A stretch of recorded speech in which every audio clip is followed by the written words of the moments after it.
Okay, y'all. So this is part two of my 2024 recap brought to you by 2025 Me. So this one is going to be a little different. This is going to cover all the cute stuff. I think all the struggles that gave me lessons that created the vision that I have for 2025 is what's in this video. And it also talks about some of the phenomenal people that I met who gave me some encouragement and support when I wanted to quit doing this. All right, so let's get right into it.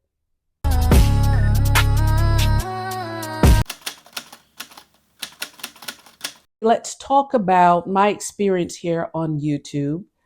And I just want to highlight a couple of things. I will put it here or here, whichever side as I'm editing, just so that I can celebrate some of my small wins. So I posted my first video, my first long form video here on YouTube on January 22nd, 2024. It was a 3-minute video vlog type of me getting a manicure pedicure. Now I filmed that bad boy vertically instead of horizontally, and there was poor sound, there was just poor everything. But that was my first official video. And I think it got like, I don't know how many views it got. Whatever views it got, it was probably from friends and family, but I will have that here in the stats. The last video I uploaded was on December 3rd of 2024. So that's a good month ago. That last video was a 20-minute video, and it was a holiday gift guide. It had music, it had editing, it had overlays, it had affiliate links. So I say all that to say, from the beginning of the year to the end of the year, self taught, okay? I got to learn a lot about making videos, filming, editing, coming up with concepts, all those things. So that's something that I want to celebrate. Towards the end of the year, I tried to be very focused. So I had my Monday Closet remix, the Style Tip Tuesday, the What's New Wednesday, the Flash Style Fridays. And those are things that I think add value, but quite frankly, they weren't, heavy hitters. But I did get a lot of new subscribers from them. So there is some value there because they sparked interest. So those are the things that I'm celebrating here on YouTube. I got to 865 subscribers in 2024. Okay.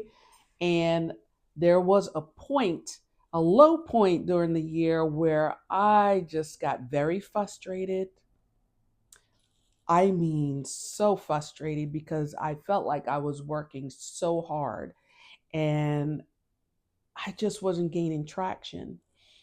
And there were two people that I met through our shared experience with one of our favorite influencers at It's Carolyn Gray. And they gave me words of encouragement that got me motivated and reinvigorated. And once I did that, I did experience growth. I went from here to there. And although that may not seem like a monumental shift, it damn sure was for me. And it was just the encouragement that I needed. And as they say, it was right on time. So much love to Nisha and Gigi. I appreciate you, ladies.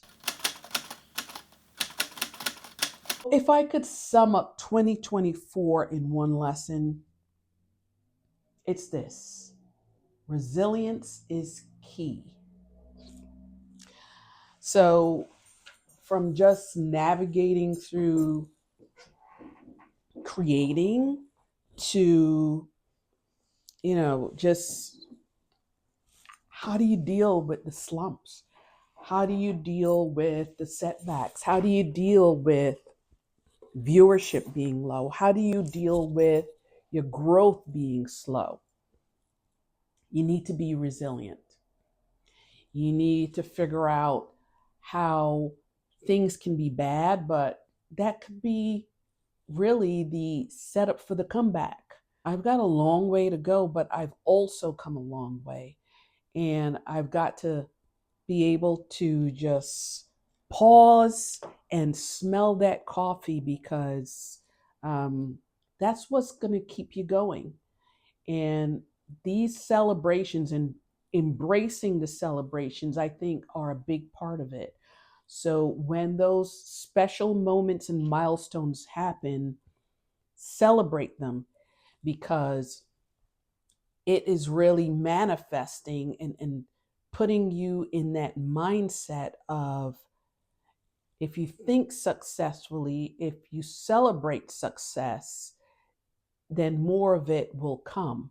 You'll see it when it happens. You won't just hop over it and take those small things for granted because those small successes, if you pay more attention to them, you nurture them, you love on them, and they grow. But when you look them over and you focus on the things that are not successful, then that's what you're helping to make grow. Golly, I'm dropping science over here. I'm listening to myself and I am literally like, that was a word. That was a special word. Let's talk about my favorite video. Um, so, this is my favorite video. Let me tell you why. It really pushed me creatively. It pushed me creatively because it made me think about myself and what I liked. And for me, as I'm talking through the fine points in this video, I was the first consumer of the content. And it really taught me a lot about myself and my style. And I think that's why it's my favorite. Now, I've always classified myself as a minimalist, polished, right? With some allure, right? And here's what I'm going to say: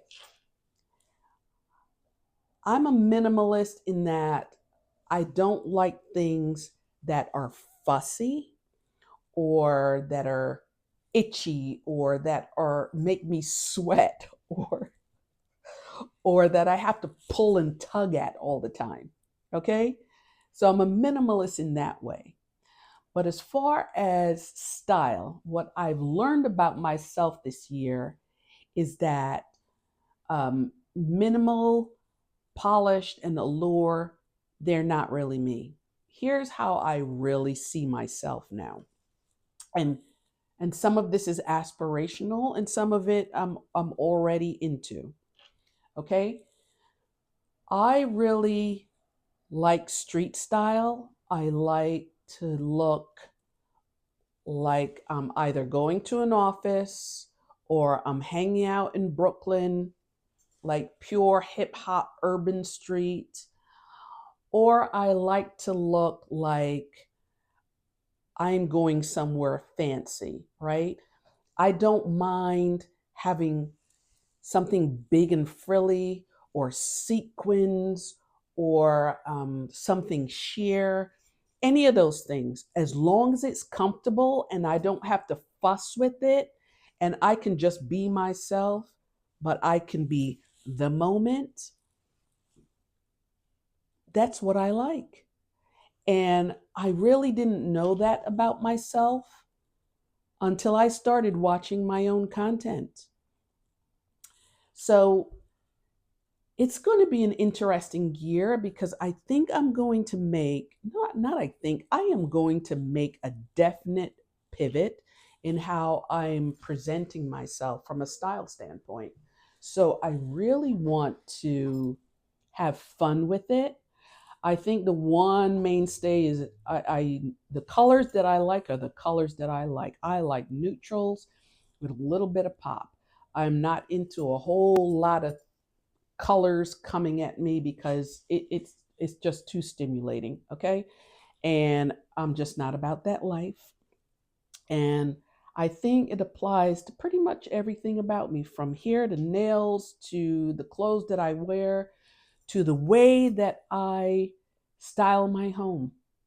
And that's part of the pivot that I'm going to be making, because style isn't just about the clothing you wear, it's also about the car you drive, the way you decorate your home, the way, like what's in your kitchen, how do you organize? All those things are part of your style, and I am going to bring it all in 2025, and I am going to have fun with it. And I hope that more people join me, but if they don't, that's okay too. All right. So that's my favorite one. Now, the worst, and something that I could have skipped, honey. I don't know what about me thought that anyone would give two Rudy Patooties what I was packing to go on vacation, because people don't know me from a can of paint. So, why would they even care about what I was packing to go on vacation? So, that's something I could have done without, and I could have had a V8. And that is one of those old sayings. And if you know, you know. I'm not going to tell you all my goodies because some things need to be a surprise, but I want to talk about some of the things that are going to be in and out for next year. And I may need to split up this video because I feel like I've been talking for like 7 years here, refining my digital content. So I want to pivot. So that means I want to focus on things that matter to mature women like myself.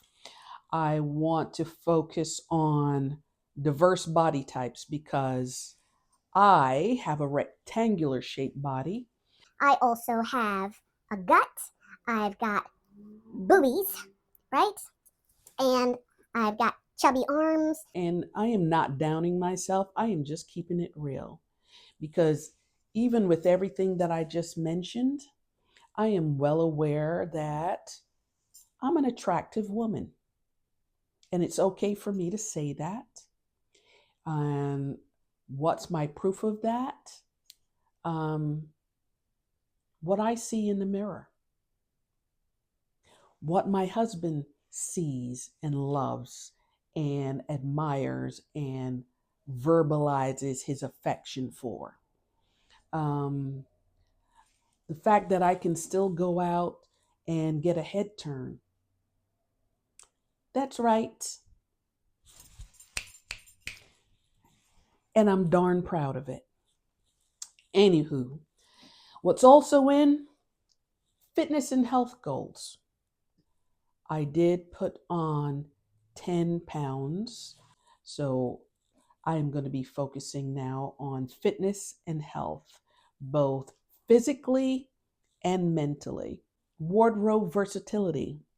So I have a pretty versatile wardrobe today, but what I want to do this year is I want to bring in more statement pieces because, like I said, what I've learned about myself is I want to be bolder. I do not want to be invisible, and I want to live out loud. I want to celebrate. I want to feel special. I want to go for it. And that's part of what I'm going to do. I want to do some hair and beauty makeovers, and I'm going to be starting with bum bum bum. I'm going to do some eyebrows. Now, I've got stuff penciled in now, but here's what I look like without the pencil. So, first up, I am going to get me some henna brows. That's what I'm going to start with. And we're going to see how that goes. Home decluttering. So my home is basically what we would call in a state of picked up. Things are in their place and they're neat. However, there's always an opportunity to declutter, right? And I think what that's also going to allow for me to do is to start infusing some of the boldness that I want to have in my style, to bring some more of that into my home decor. So stuff will go out, stuff will come in, and I'll do it in small doses, make it intentional and make it meaningful.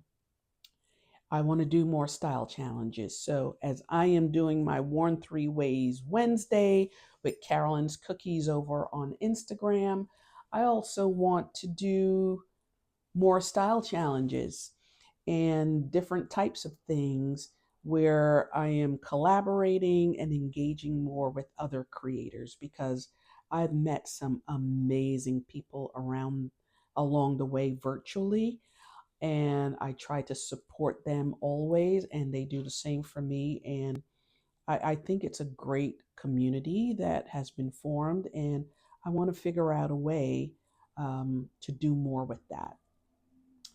I want to elevate my media strategy. So I put some work into my 2025 Q1 planning. So I figured out where I want to focus, what I want to focus on.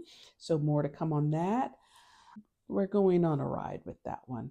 And I want to do more empowerment of women our age, and how you treat yourself special when you're not being fawned over or made to feel special. What can we do? What tools are available to us to make it happen for ourselves? So that's going to be part of this journey as well. Okay, so that's my list of the 10 things that are in. Let's talk about what's going out. And I mean quick, fast, and in a hurry. Focus on TikTok. I'm going to have to deprioritize that, because we don't know what's happening with TikTok. And although I'll still continue to put content over there, it is going to be lower on the priority list, because I need to focus on what has a future. All right. The overly frequent posting, that's out.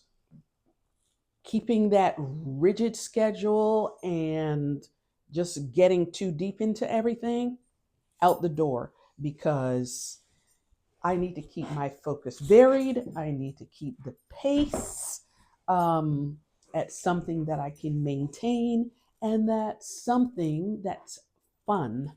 Okay, impulse buying. Now, this is not a space where I spend a lot of time. I am very intentional about what I buy. However, I have noticed that there are items that I bought that were for things that and places that I no longer want to go to, or that I no longer want to get to. So I don't need that kind of dead weight, okay? Because every penny um, needs to have a purpose. It's either got to be going towards, my long term fortune, or it has to be going to something that's serving a purpose now, or to pay a bill. Okay, so impulse buying, out the door. Uh, Cluttered style content. So making sure that the aesthetic that I've been working on, that I continue to fine tune that. I think I've moved to the direction that I want to be in, but any clutter, any aesthetic that just looks like it's not me, out. Style limitations. So breaking free of overly corporate or rigid fashion boundaries. Okay.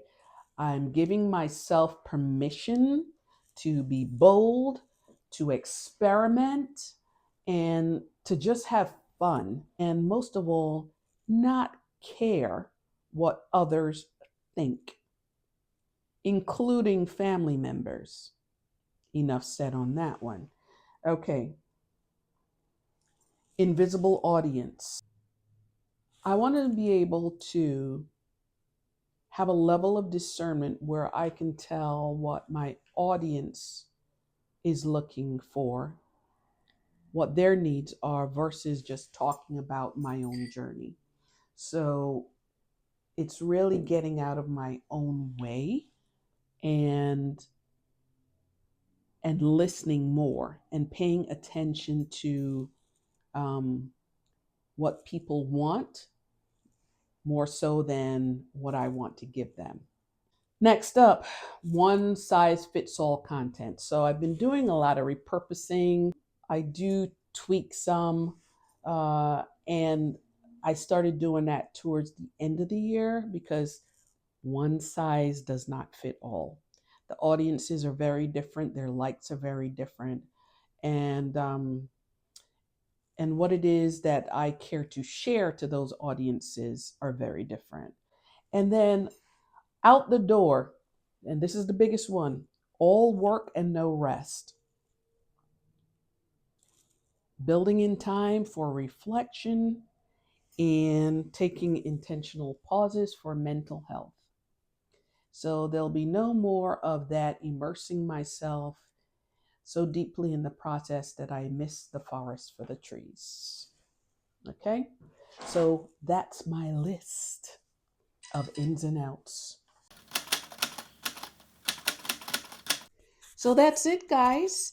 That's 2024 in a nutshell. And I really appreciate all of you that have been with me and anyone new. Thank you for all the subscriptions. Thank you for the likes, the comments, the shares. Thank you for all the kind words that I've gotten along the way. And I look forward to 2025 because I am revved up. She is ready to go in her new skin. So don't forget to do all the things: subscribe, like, comment, and share. And guess what? I will see you in the next one. Bye.